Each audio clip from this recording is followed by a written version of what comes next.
Thanks, Gareth, and thank you for the opportunity to share this study today. So the problem you're all aware of is that lots of people aren't getting CPR fast enough. Having our ambulance call handlers trained to give instructions has helped a lot, but it's not perfect, and we think we can do even better.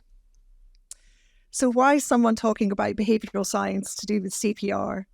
Well, behavioural science is when anyone's wringing their hands about why don't people do what we want them to do in the health field, then usually behavioural science is relevant.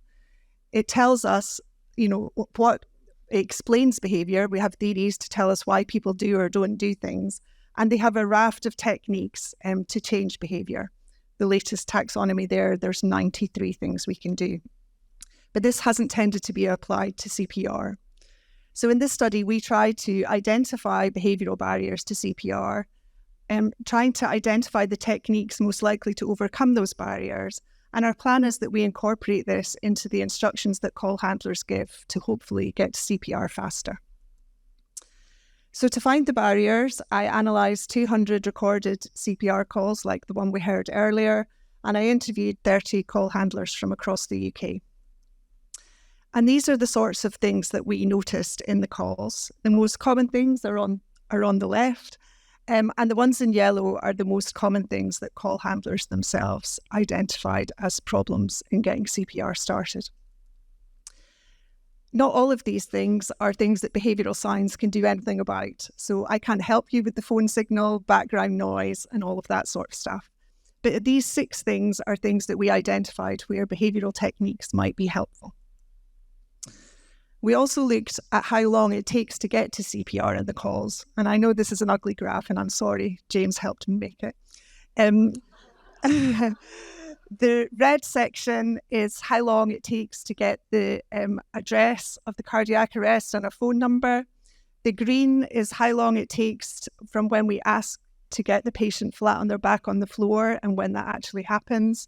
The purple is the end of the instructions to start CPR and CPR actually starting, and the blue is CPR underway. So there's 2 main things I want you to take from this slide. It varies a lot, and it's taking too long in a lot of cases. So we combined these 2 bits, the issues we'd seen in the calls and the time, and we looked to see, well, what is it that's making the biggest difference? And these are the things in red are the things where it takes longer to get the patient flat. So where the caller's upset, where they express concerns about being physically able to move the patient, where they think that it's too late to do anything, and when they're concerned about doing harm. It was actually faster where callers were actively trying to communicate the seriousness of the situation, and in overdose situations, they were faster to get the patient flat. And everything else on that screen didn't seem to make a difference. When we look at the barriers to actually starting CPR, the communication issues, so signal, not being able to hear each other, again, the concerns about being physically able, the COVID cloth, having to put the cloth over the face during COVID times, not wanting to do harm, and not knowing how to do CPR were the significant barriers, and everything else didn't seem to make a difference. So looking at the 2 together, there's 3 things that I want to communicate to you. First of all, the behavioural things are the most significant things. And the good news is that these are things we can potentially do something about.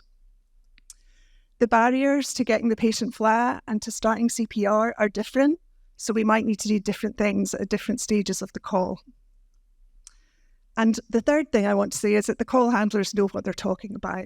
So the things that they identified as the biggest problems most commonly are things that we've shown are significant. So our next step is to identify techniques that might help. And we've worked with a panel of behaviour change experts who've come up with a short list of potential techniques for each of the barriers.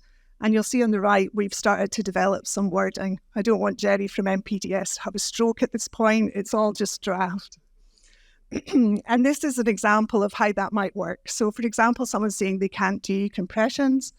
At the moment, the call handler would start with instructions, place your heel of your hand. But, if you were using a behavioural approach, you might start by some verbal persuasion about capability, showing that you're a credible source. I've given people instructions before, and doing that social comparison bit. Lots of people think they can't do it, but most of them do. And our next stage will be to trial this and see if it makes a difference. So thank you very much. And we hope this will improve the rates of CPR and save lives. And thanks to all these people who helped, a lot of the call handlers, the ambulance service, and also some student paramedics who helped me transcribe these 200 calls in the depths of the pandemic. I couldn't have done it without them. Thank you.